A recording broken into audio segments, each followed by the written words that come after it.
بسم اللہ الرحمن الرحیم۔ نماز کے حوالے سے آج ہمارا 7واں لیکچر ہے، جس میں ہم نماز کی جماعت اور دیگر کئی اہم چیزوں کا مطالعہ کریں گے۔ جماعت کی حیثیت اور حکم کے حوالے سے یہ بنیادی بات سمجھ لینی چاہیے کہ گرچہ نماز تنہا بھی ادا کی جا سکتی ہے، کیونکہ جماعت کے ساتھ ادا کرنا اس کی شرائط میں سے نہیں ہے۔ یعنی نماز کی جو شرائط ہم نے پڑھی ہیں، جماعت کے ساتھ نماز پڑھنا ان شرائط میں شامل نہیں ہے، لیکن انبیاء علیہ السلام کے دین میں یہ سنت، یہ طریقہ رہا ہے، یہ سنت قائم کی گئی ہے کہ نماز کو جماعت کے ساتھ پڑھا جائے، اور ممکن ہو تو کسی مسجد میں، کسی معبد میں اجتماعی طور پر اس کو ادا کیا جائے۔ ہم جانتے ہیں کہ رسول اللہ صلی اللہ علیہ وسلم جب مدینہ میں تشریف لائے، جسے اس وقت یثرب کہا جاتا تھا، تو سب سے پہلے آپ نے وہاں پر مسجد تعمیر کی، اور پھر اب مسلمانوں کی ہر بستی اور ہر محلے میں جہاں مسلمان جا کر آباد ہوتے ہیں، تو ابتدائی طور پہ مسلمان کوشش کرتے ہیں کہ وہ عبادت کے لیے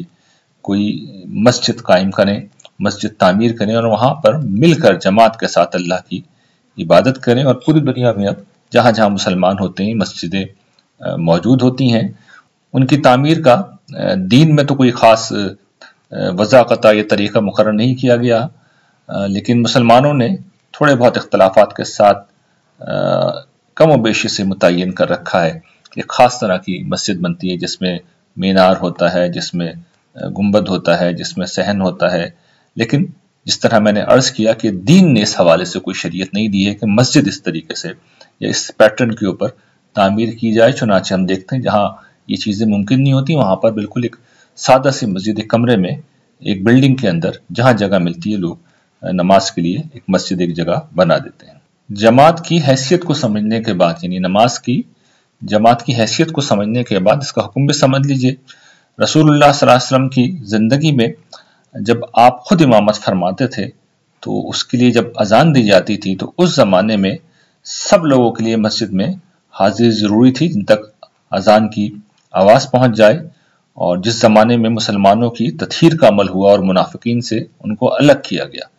یعنی اپنے ایمان کا جب انہیں مطالبہ کیا گیا کہ وہ ثبوت دیں، تو اس کے لیے جو بنیادی معیار تھا، جو قرآن مجید میں بھی بیان ہوا ہے کہ وہ نمازی ہے، تو اس وقت تو یہ لازمی تھا کہ لوگ مسجد میں حاضر ہوں۔ چنانچہ جو روایات ہمیں ملتی ہیں ان کی تفصیل اس طرح ہے کہ ایک نابینا نے مسجد کی حاضری سے رخصت چاہی، تو آپ نے پہلے رخصت دے دی، پھر پوچھا کہ اذان سنتے ہو؟ اس نے اس بات میں جواب دیا تو فرمایا پہنچنا ہوگا۔ یعنی اگر کوئی شخص نابینا بھی ہے، جس کے لیے ظاہر ہے کہ چلنا پھرنا مشکل کام ہے، تو اس کو بھی کہا گیا کہ سنتے ہو تو آنا ہوگا۔ نبی صلی اللہ علیہ وسلم نے اسی موقع پر تحدید فرمائی تھی کہ جو لوگ نماز میں نہیں پہنچتے، چاہتا ہوں کہ ان کے گھر جلا کر ان پر پھینک دوں۔ یعنی اتنی سخت آپ نے وعید کی تھی جو لوگ حاضر نہیں ہوتے جماعت کے لیے۔ حضرت ابن مسعود رضی اللہ عنہ کا بیان ہے کہ بیمار بھی اس زمانے میں 2 آدمیوں کا سہارا لے کر جماعت میں حاضر ہوتے تھے۔ یہ ساری چیزیں روایات میں بیان ہوئی ہیں، لیکن عمومی طور پر جماعت کا حکم ذرا مختلف ہے، اور ہمارے یہاں یہ بات معلوم ہے کہ کہیں بھی کوئی بھی اس کو فرض نہیں کہتا۔ تو یہ اصل میں پھر کیا چیز ہے؟ ایک فضیلت کی چیز ہے، اور بڑی فضیلت کی چیز ہے، اور جتنا ممکن ہو سکے اس فضیلت کو حاصل کرنا چاہیے۔ روایات میں یہ بات بیان ہوئی ہے کہ طرح نماز پڑھنے سے جماعت کے ساتھ نماز پڑھنا 27 درجے افضل ہے۔ پھر فرمایا اگر لوگ جانتے کہ اذان کے وقت پہنچنے اور پہلی صف میں کھڑے ہونے کا کیا اجر ہے، پھر اس کے لیے قرعہ ڈالنے کے سوا کوئی وجہ ترجیح نہ پاتے تو یہی کرتے۔ یعنی لوگ اگر یہ سمجھ لیں کہ اذان کے وقت اگر ہم پہنچ گئے اور ساتھ میں پہلی صف میں ظاہر ہے کہ پہلے پہنچیں گے تو وہاں جگہ ملے گی، لیکن زیادہ لوگ پہنچ جائیں گے تو پھر کیا ہوگا؟ ظاہر ہے کہ قرعہ ڈالا جائے گا۔ تو پھر لوگ یہی کرتے ہیں، یعنی قرعہ ڈالتے ہیں۔ اور اگر جانتے کہ ظہر کی نماز کی جماعت کے لیے سبقت کرنے میں کیا اجر ہے، تو اس کے لیے ایک دوسرے سے سبقت کرتے، اور اگر جانتے کہ فجر اور عشاء کے لیے حاضر ہونے میں کیا اجر ہے، تو اس کے لیے گھسٹ کر بھی پہنچنا پڑتا تو پہنچتے۔ ایک اور روایت میں فرمایا جس نے عشاء کی نماز جماعت کے ساتھ پڑھی اس نے گویا آدھی رات قیام کیا، اور جس نے صبح کی نماز جماعت کے ساتھ پڑھی اس نے گویا پوری رات قیام میں گزاری۔ یہ خاص طور پہ ان 2 نمازوں کا اس لیے ذکر کیا کہ زمانہ قدیم میں اور فجر کی حد تک تو آج بھی یہ سونے کا وقت ہوتا ہے، تو ظاہر ہے کہ ان نمازوں کے لیے مسجد میں آنا اپنے آپ کو بڑی مشقت میں ڈالنے کے مترادف تھا۔ اور ظہر کا پیچھے جو ذکر ہوا ہے، تو عرب کے صحرا میں چونکہ گرمی ہوتی تھی تو اس وقت آنا ایک مشکل کام تھا، تو حضور نے اس پہلو سے توجہ دلائی۔ ہر نماز کے معاملے میں ہی اصل فضیلت تو اوپر بیان ہو گئی ہے کہ 27 درجے افضل ہے، لیکن بعض نمازوں کی خصوصی فضیلت بیان کی گئی ہے۔ البتہ خواتین کو اس سے حضور نے استثناء دیا ہے۔ آپ نے فرمایا کہ اپنی عورتوں کو مسجدوں میں آنے سے نہ روکیں، یعنی مسجدوں میں وہ آ سکتی ہیں، لیکن ان پر یہ واضح رہنا چاہیے کہ ان کے گھر اس مقصد کے لیے زیادہ موزوں۔ یہ بات ہے جو عورتوں کے حوالے سے آپ نے فرمائی۔ ہمارے یہاں تو خیر ممنوع ہی کر دیا گیا ہے، تو یہ بات واضح رہے کہ ممنوع بالکل نہیں ہے۔ حضور نے توجہ دلائی یہاں پہ کہ اپنی عورتوں کو مسجدوں میں آنے سے نہ روکے، اور خاص طور پر موجودہ دور میں جب ہم یہ دیکھتے ہیں کہ خواتین اپنے کاموں کے لیے یا بعض اوقات جاب کے لیے بھی گھروں سے نکلتی ہیں اور بعض اوقات وہ راستے میں ہوتی ہیں، ایسے میں ہم دیکھتے ہیں کہ نماز کا وقت آ جاتا ہے، لیکن ہمارے ہاں تو مساجد میں تصور ہی نہیں ہے کہ عورتوں کو داخلے کی اجازت ہو، نہ ان کے لیے کوئی جگہ بنائی جاتی ہے۔ حالانکہ اب تو بآسانی سیپریشن ہو سکتی ہے، لیکن ہمارے یہاں کوئی اس کا اہتمام نہیں ہوتا، تو اس پر میں خاص طور پر توجہ دلا رہا ہوں کہ اہتمام ہونا چاہیے۔ خواتین کے لیے مسجدوں میں داخلہ بند نہیں ہونا چاہیے، کیونکہ حضور نے بتا دیا ہے کہ مسجدوں میں آنے سے نہ روکو، لیکن چونکہ خواتین کو ان کے بہت سے عذر بھی ہوتے ہیں اور ان کی ظاہر بات ہے کہ جو ایکٹیویٹی کا میدان ہے وہ اکثر حالات میں گھر ہی رہتا ہے، تو اس پس منظر میں ان کو یہ رعایت دی گئی ہے کہ وہ گھر میں ہی نماز پڑھیں، اور جب وہ پڑھیں گی تو پھر وہاں پر ان کو وہی اجر ملے گا جو مردوں کو مسجد میں ملتا ہے۔ قیام جماعت کی جو شریعت ہے اس میں جو چیزیں ہمیں بتائی گئی ہیں ان میں سے پہلی چیز اذان ہے، یعنی نماز سے پہلے اذان دی جائے گی تاکہ لوگ اسے سن کر جماعت میں شامل ہو سکیں۔ رسول اللہ صلی اللہ علیہ وسلم نے اس کے کچھ کلمات مقرر فرمائے ہیں جو اس طرح ہیں: اللہ اکبر، اشہد ان لا الہ الا اللہ،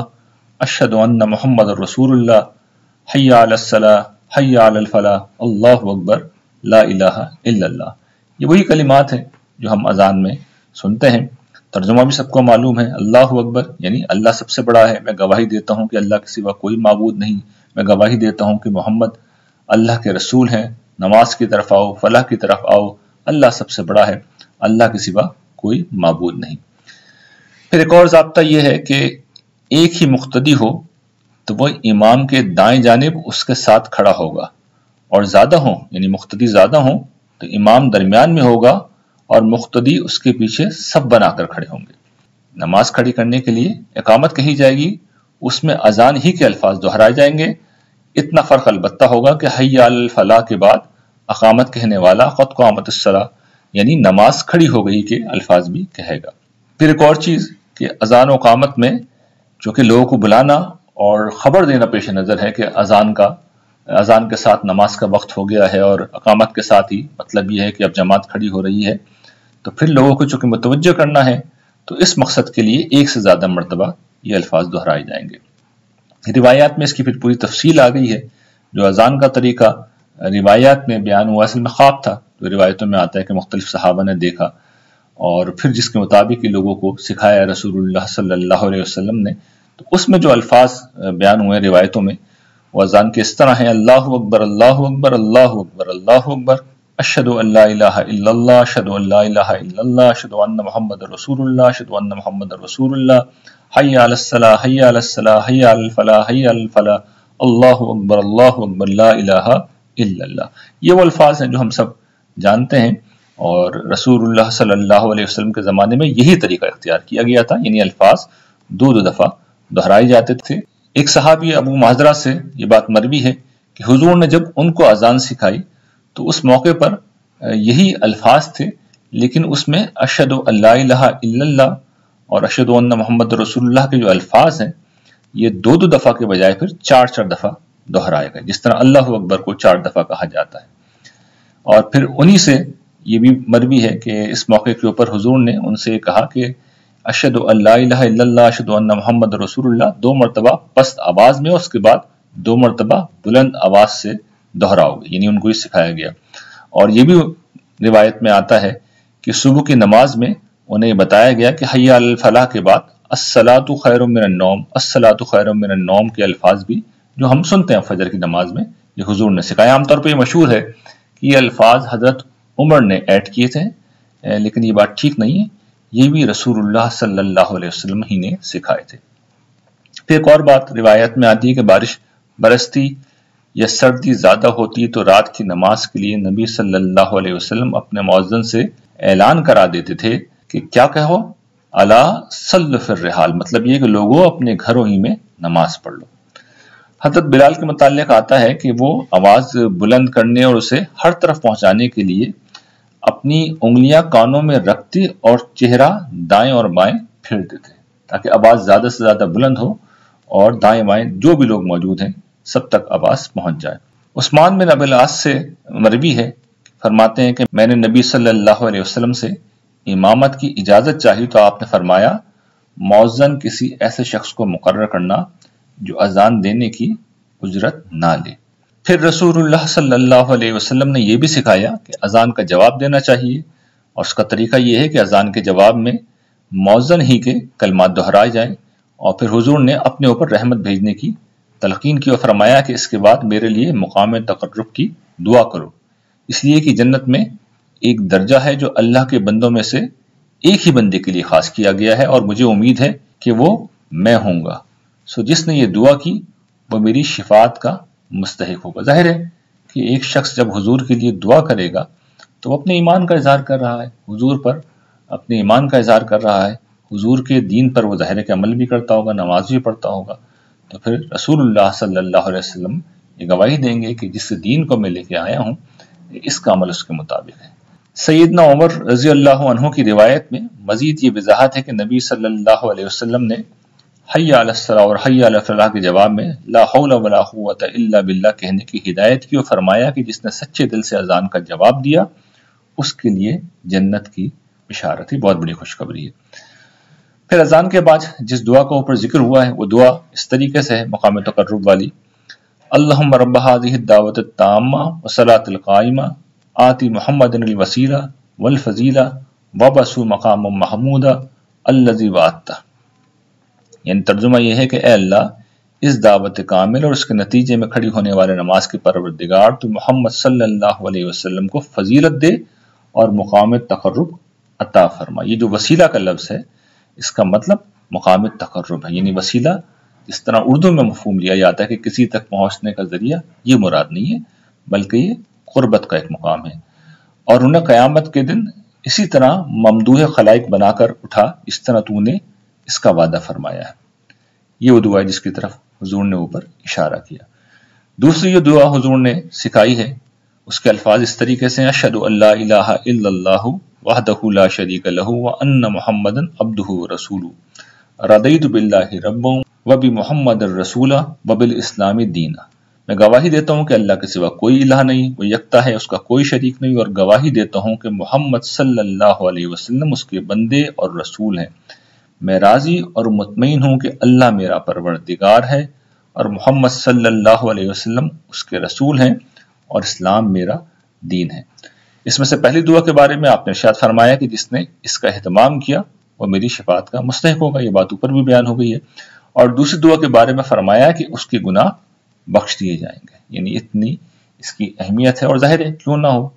کہ یہ اللہ تعالیٰ کے حضور اپنے ایمان کا اظہار ہے، لیکن جس طرح میں بار بار واضح کرتا رہا ہوں کہ گناہ بخش دیے جائیں گے سے مراد یہ نہیں ہوتی کہ آدمی کچھ بھی کرتا رہے سارے گناہ معاف ہو جائیں گے، نہیں، وہ گناہ جو صغائر کے باب میں ہوں گے، وہ گناہ جو اللہ تعالیٰ کی حوالے سے اس کی جناب میں کیے گئے ہوں گے، جو کبیرہ گناہ ہیں جس میں حق تلفی ہے، جس میں ظلم و زیادتی ہے، ظاہر ہے کہ اس کے لیے تو باقاعدہ توبہ کرنی ہوگی اور جو تلافی ہے وہ تلافی کرنی ہوگی۔ اقامت کا طریقہ یہ ہے جو بیان ہوا ہے روایتوں کے اندر کہ اللہ اکبر اللہ اکبر اشہد ان لا الہ الا اللہ اشہد ان محمد رسول اللہ حی علی الصلاۃ حی علی الفلاح قد قامت الصلاۃ قد قامت الصلاۃ اللہ اکبر لا الہ الا اللہ، یعنی اس میں اقامت کے الفاظ جو ہوتے ہیں یعنی اکہرے کہے جاتے ہیں، ایک ایک الفاظ کہے جاتے ہیں، اللہ اکبر، اور یہ ایک پیر کی شکل میں ہے اور اس کے بعد ایک ایک دفعہ۔ لیکن ایک دوسرے صحابی ہیں ابو محذرہ، انہیں جب حضور نے سکھایا تو وہ کہتے ہیں مجھے جب یہ سکھایا گیا تو اس میں آپ کے سامنے الفاظ ہیں وہ پھر دہرائے گئے ہیں، اللہ اکبر اللہ اکبر اللہ اکبر اللہ اکبر اشہد ان لا الہ الا اللہ اشہد ان لا الہ الا اللہ اشہد ان محمد رسول اللہ اشہد ان محمد رسول اللہ حی علی الصلاۃ حی علی الصلاۃ حی علی الفلاح حی علی الفلاح